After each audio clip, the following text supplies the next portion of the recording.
If you ask an elderly couple the secret to a successful marriage, you almost always get the same answer: communication. But I don't actually agree.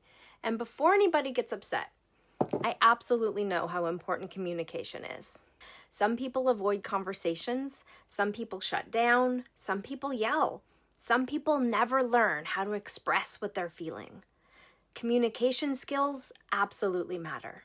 But after years of reading books and listening to the experts and going to counseling and trying to desperately become a better communicator, I've come to believe something different. I think something comes before communication, and that's care. Hi, I'm Jessica. I finally figured out why I kept ending up in the wrong story. Turns out I was the casting director all along, but I kept giving myself the supporting roles in my friendships, in my marriage, in my career, in my own life. Plot twist, the main character was always me. I just didn't know her well enough to step into the lead. So here, I talk about the emotional patterns that keep some of us from ever claiming that lead role. No one should feel stuck in their own life. Welcome to Journey to Jessica. Welcome to your recast. I think something comes before communication, and that's care. And I think that I've been confusing these two things for a very long time. For years, I thought that communication was my problem. If I could just explain it better, if I could just find the right words, if I could say it in a way that I would finally be heard, maybe things would change. But now, I've realized something different, something really important. What if understanding wasn't the problem? What if the problem was valuing? Because those are two completely different things. Communication can solve "I don't understand," but what communication cannot solve is "I understand, but I don't care." And I think a lot of people spend years trying to solve the wrong problem. Because one of them you can solve, one of them you can't. And one thing that completely frustrates me is looking back on the thousands of dollars and so many hours that I spent in marriage counseling where we focused on communication. How to phrase things differently, how to make requests differently, how to express frustration differently, how to make ourselves easier to hear. And all those things absolutely have value. But looking back, I think we were trying to solve the wrong problem. We were focusing on the delivery system. We weren't examining the message. Because communication isn't just words we say. Communication reveals value. It reveals priorities. It reveals how much space we hold for another person's experience. I've recently been seeing a lot of people discussing a marriage counseling series that's online now, and a lot of people are talking about how painful it is to watch. The viewers can clearly see one person's pain while the other person seems completely disconnected from it. And I think that's why it hit such a nerve, because people weren't witnessing a communication gap, they were witnessing a care gap. And those things are not the same. Looking back at my own marriage, and I don't talk about my own marriage because I want to stay stuck in something painful, but I definitely want to use it as a case study. And because my experience isn't unique, the patterns are universal. And one of those patterns taught me something that I'll never forget. I was sitting in counseling and my husband was asked a question. The therapist was asking him about making decisions, whether he ever thought about how those decisions might affect me, his wife.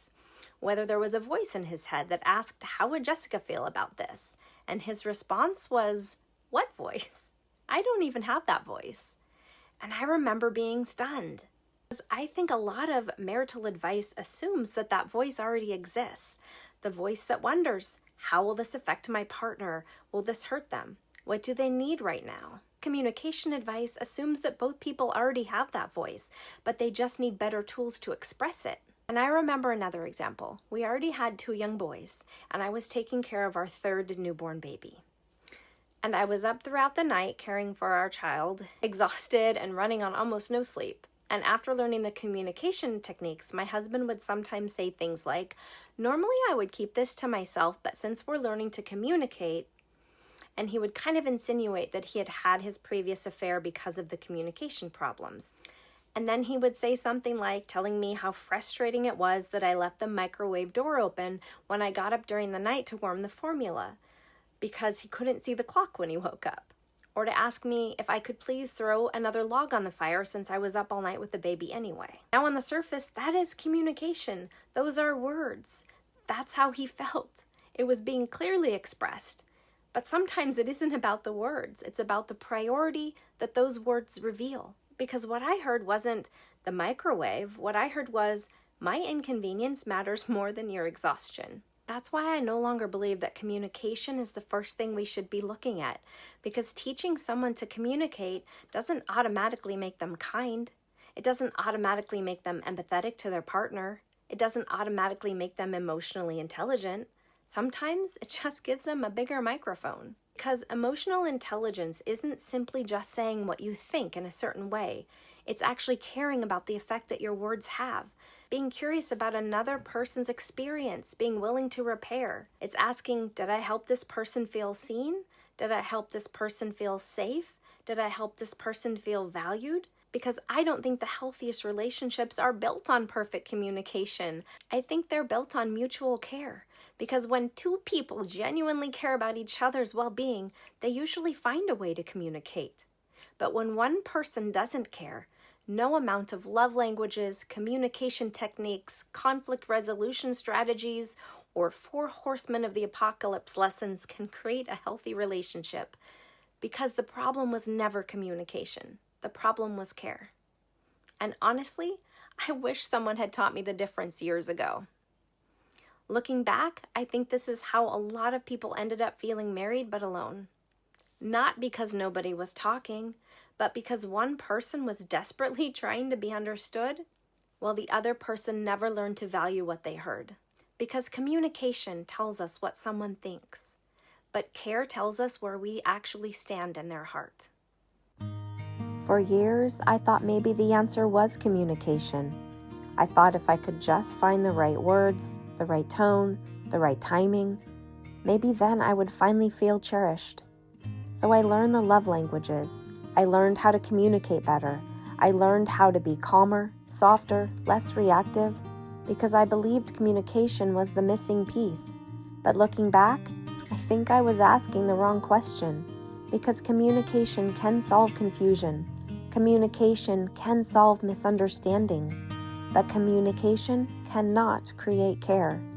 And I wish someone had told me that years ago. So now I'm telling you,